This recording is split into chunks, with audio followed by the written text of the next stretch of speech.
Well, you know, he's a man with various qualities, and so when you think of outstanding qualities, what comes to mind immediately is his love for children. I think that comes immediately to mind to me, because one can enlarge on that. For instance, when he became president,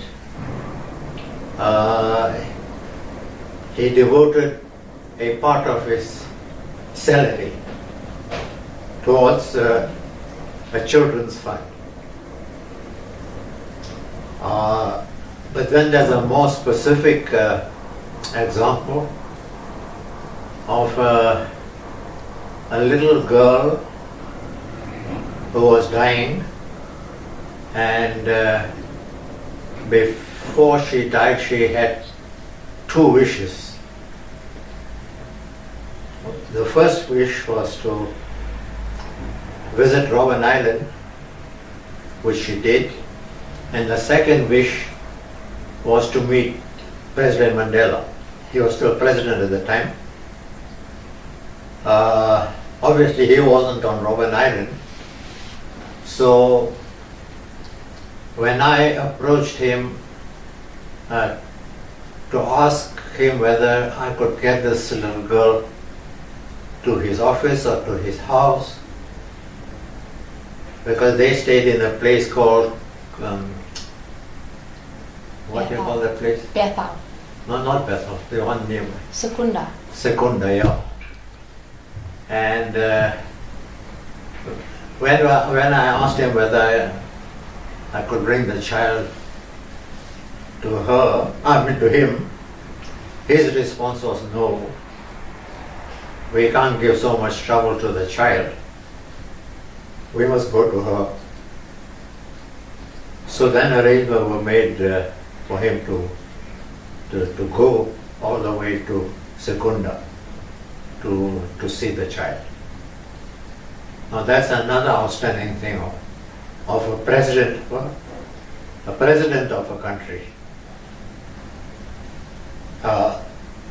who attaches so much importance to this little child and goes out of his way to carry out her wish by going to her instead of getting her to come to him.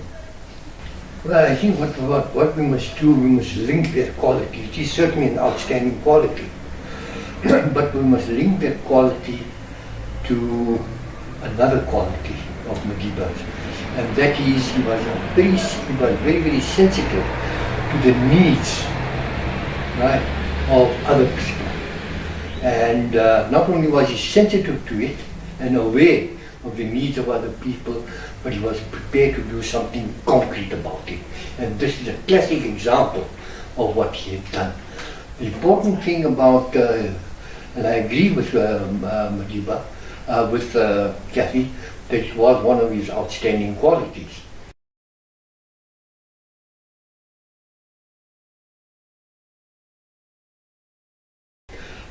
You see, in prison, we ourselves were deprived of the right to see our children. We were only allowed to see our children when they turned 16. When I was sentenced, my youngest daughter Yash was 2 years old, 1964.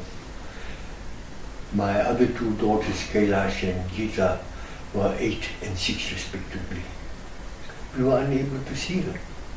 Right. I only saw Yash after 14 years, once they had turned 16. That was the rule. So we developed, all prisoners had a very, how can I say, attachment to children, more so because they had, we had missed them. And I think this question of Madiba contributing, if my memory serves me correctly, he contributed 1/3 of his salary to the Nelson Mandela Children's Fund. But more important than that, also that he was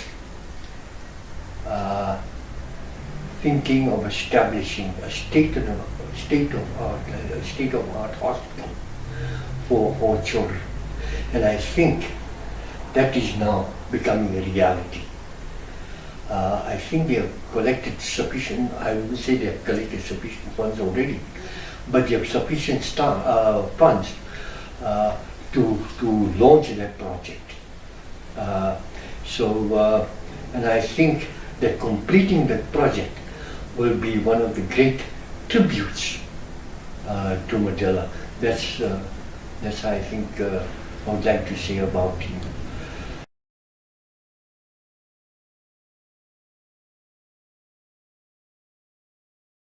I must go back to the question. You talked about Mandela, you talked about Mandela Day.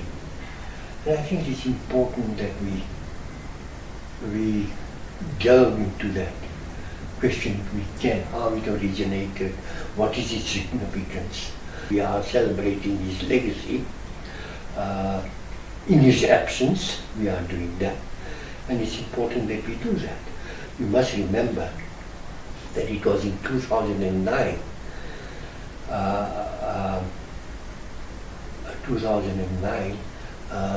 that the United Nations actually declared July 18th as Nelson Mandela International Day, where we must remember, although it was not a public holiday, unlike the Martin Luther King also falls in the same category as Mandela, and in the States they observe that as a public holiday, and it's my hope that one day July 18th will also be declared a public holiday, so we can reinforce the idea of remembering and practicing his legacy. Not only once a year, but it's something that we must observe more than just on one particular day, more than the 67 minutes that we have to do something good. We can practice it every day. Mandela Day must become an agent for change. It must become an agent for a better world. It must become an agent for us becoming better people and better human beings.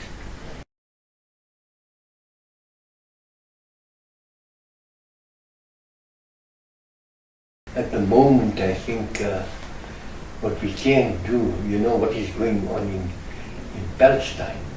If you look at the images of Al Jazeera, you see little children being hammered and smashed to pieces.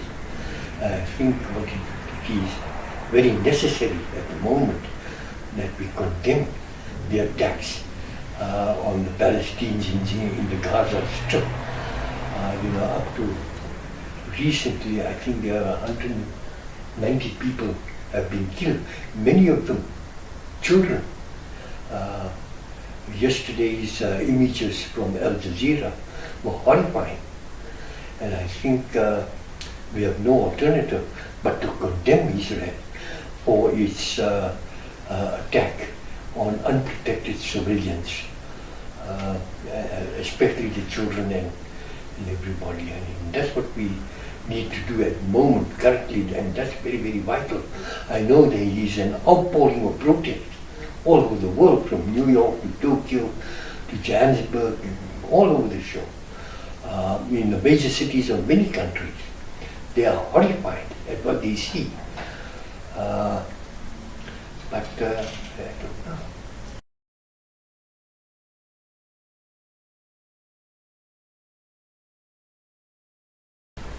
I think it's important to remember what he said about Palestine. And in one sentence, one can quote him when he said, "We in South Africa cannot be free until Palestine is free. So that is a link to his interest and commitment also to the people of Palestine.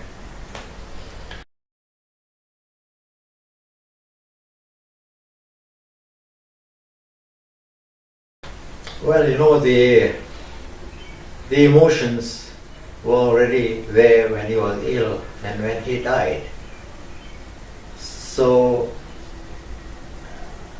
I mean, one can't have artificial emotions, because this is now part of history that is there. So I suppose people react differently when they talk about it, but to pin it down just to emotions, it's just difficult to answer a question like that.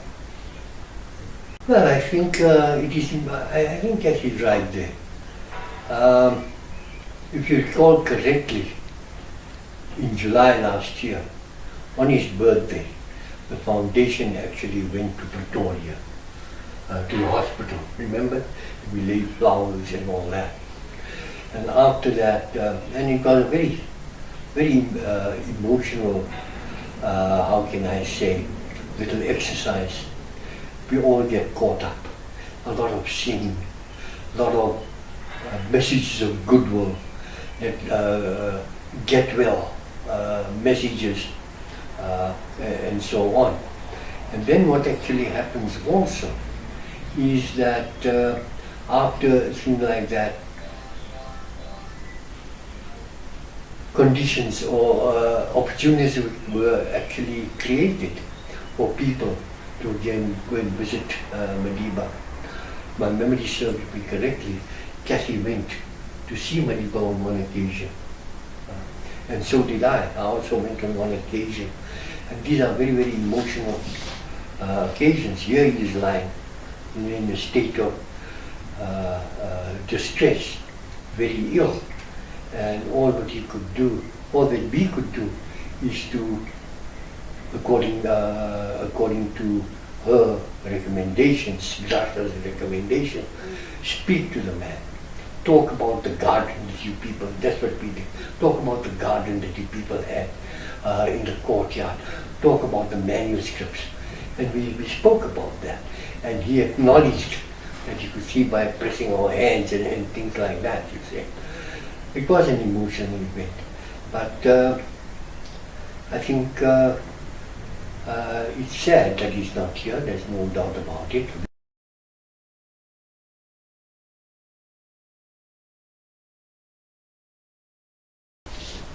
Well, by participating in Mandela Day, the whole idea is to carry the message to the youth, what Mandela's legacy is. If you are talking to youth, for instance, the most important thing to remember is his commitment to education. And that is throughout his life. He was very, very insistent on education, to the extent that when we were in prison and one of his grandchildren came to visit and she had not registered to study, he then said, well, I will not allow you to come to visit me again unless you register to study. So to the youth, that's an example of how much he was committed to education for young people. And in the prison, it was the same thing. When the younger people from after the Soviet uprising came to jail, and their first, when they were talking about education, when we were talking about education, for them, some of them reacted by saying, we haven't come to jail to study Bantu education. So again, when we conveyed that to Madiba and to our seniors, they had to go and speak to him and to these young people, that whether nobody likes Bantu education, but in jail at least it is something. It is something that will bring you books and so forth. Not that we are saying Bantu education was good, but even out of the worst things you can achieve something. You can get books, you see, which are not all tied to Bantu education. So that's how he conveyed that message to younger people. And many of them took his advice and studied. What had actually happened was that they came there with a particular attitude. And the attitude of the youth was liberation before education. I think that is the slogan that they used very widely. You know, even when we ended up on Robben Island in 1965, I ended up in Robben Island early in January 1965. Kathy and them ended up on Robben Island in mid-1964. Maliba stressed the importance of education to us. And he said that, look, we are in prison, but it is important that we make use of an opportunity, right, to educate yourselves. For whatever reason, I didn't even complete my matric. I completed my matric at the age of 34 when I was in prison. That's what I did. Kathy didn't complete his university studies. He didn't graduate it. Although he attended for some time Wits University, he didn't graduate. He acquired 2 or 3 degrees in while he was on Robben Island. So did many other people. There's Mike Dingake, there's Mac Maharaj, there's Billy Nag. They studied and acquired degrees, and it was important because, especially in a section like B section, where we were totally isolated from the rest of the prisoners, I mean, it was important that we retain our sanity, and that's one of the ways in which not only you educate yourself and get access to a whole host of reading material, but we retain our sanity, and it's very, very important.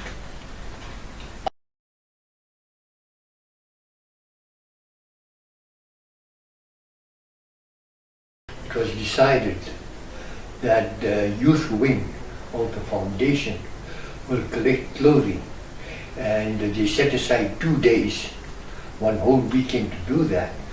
And that weekend was on the 28th and 29th of June. And they went all out to collect the clothing. Not only did they collect clothing, but they also found storage place for the large amounts of clothing that they did collect.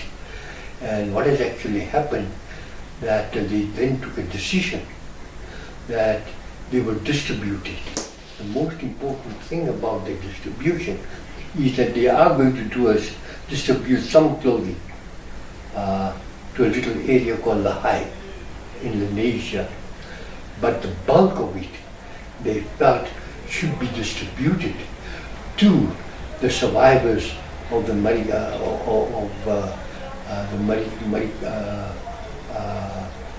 at Marikana. And on Friday, as part of the Mandela Day, we are going to go to Marikana. I think that's where we are going, and we're going to distribute the clothing as part and parcel of the foundation's activity on Mandela Day.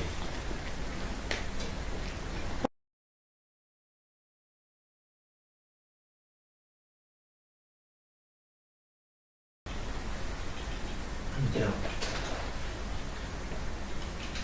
You know, I think that I would like to go back to one of the speeches that he has made.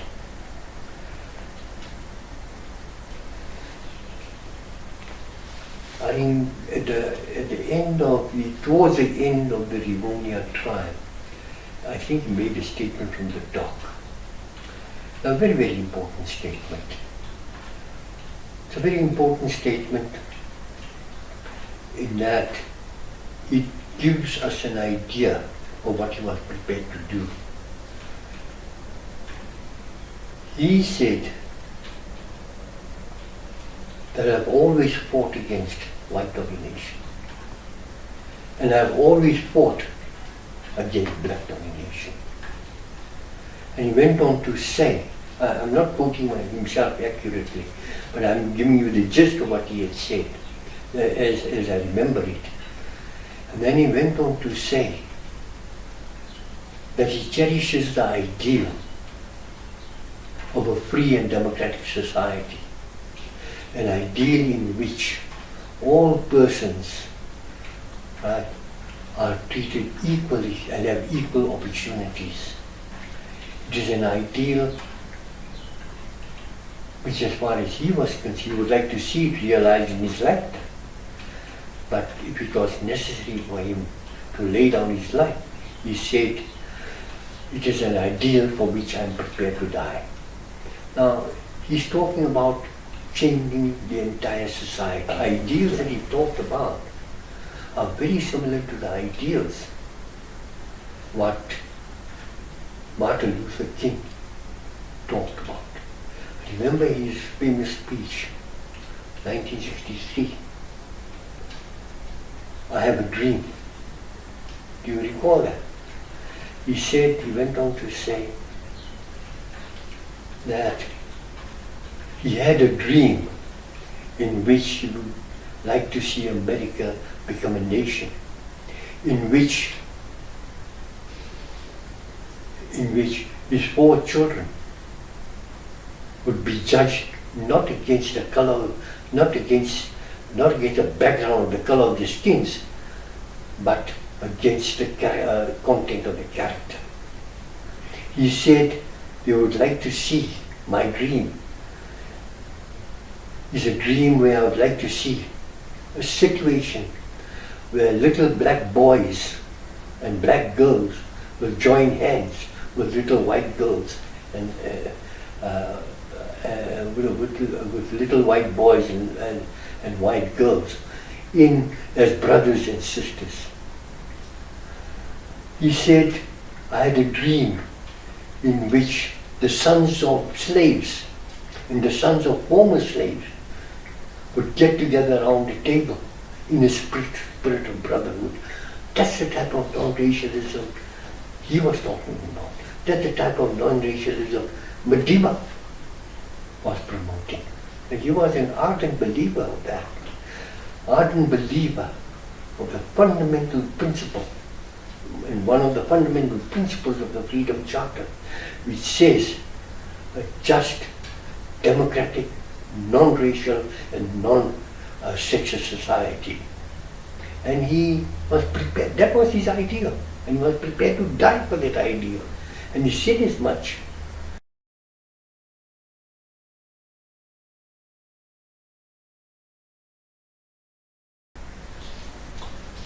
Well, one or two things come to mind. When he became president, one of the first things he did was to invite the wives and the widows, all white of course, of the apartheid presidents and ministers to tea with him. And the widow of Farooq, who was the worst of the apartheid leaders, she couldn't come to tea because she was not well, so Mandela flew to her place to have tea with her. That was one of the examples, but the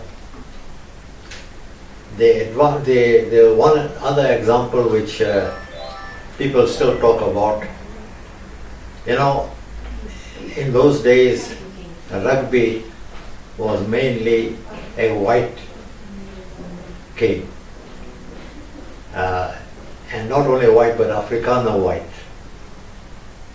And when South African rugby had a match against Ireland, 90% of the spectators were white Afrikaners, and that is when Mandela walked onto the field to wish the South African team well. But when he walked onto the field, the entire thousands and tens of thousands of people, 99% white Afrikaners, they stood up and just kept on repeating Nelson, Nelson, Nelson. So that was their response to Madiba going onto the field to wish the all-white rugby team best wishes, because rugby was still a white game.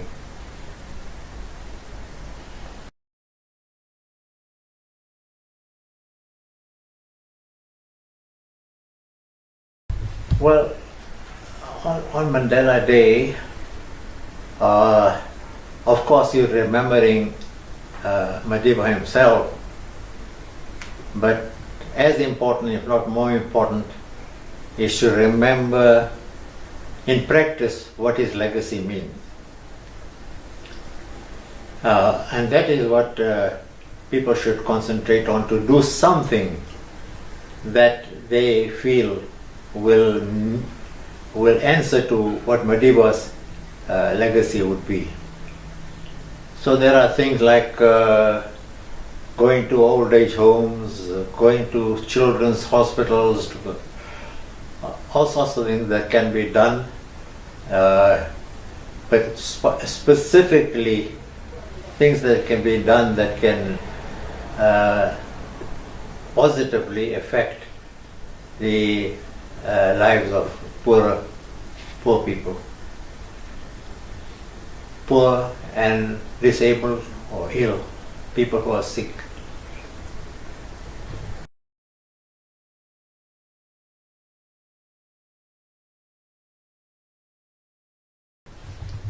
You know, there are so many things that we have to remember about Madiba's legacy.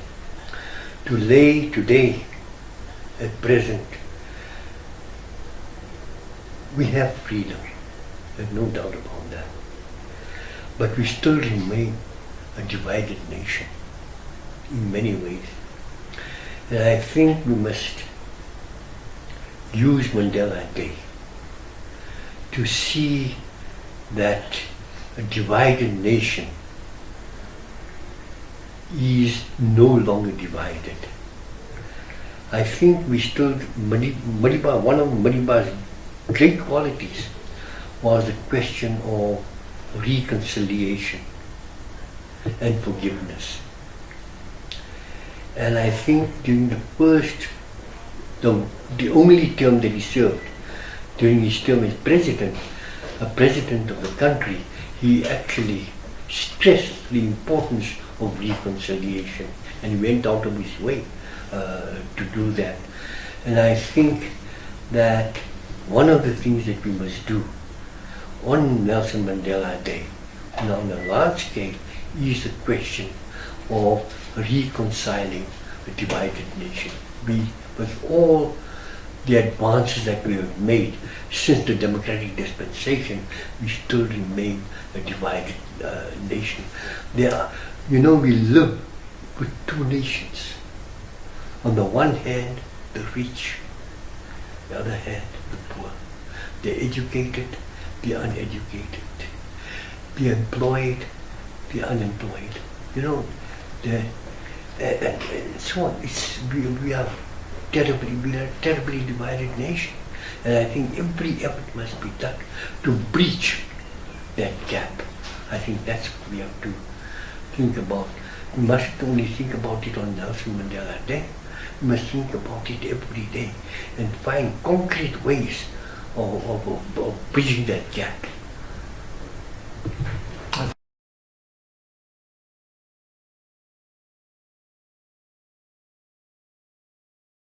There's so various ways in which people celebrate that day. I don't think that we can prescribe to people what they should do specifically. but there's so much they can think of. They can be innovative ideas, always remembering that there are always needy people in this country, and that would be one way of celebrating Mandela Day, is to identify needy people and see what little can be done for their welfare. I think that I'd just like to repeat what I said earlier, that we must use Mandela Day, we must use his popularity, we must use his legacy in a way that brings about change in ourselves and the people around us. We must bring about change. It is an agent which we can use to bring about change in our communities, in our families, in our homes, in our neighborhoods, whatever the case may be. And this is absolutely important. And change can be done in a variety of ways. And we must leave it to the people to think about ways and means how they can do that. But we need to change. We need to bring about the change. We have to be the change ourselves. In order to bring about change, we must be the change. We must represent the change.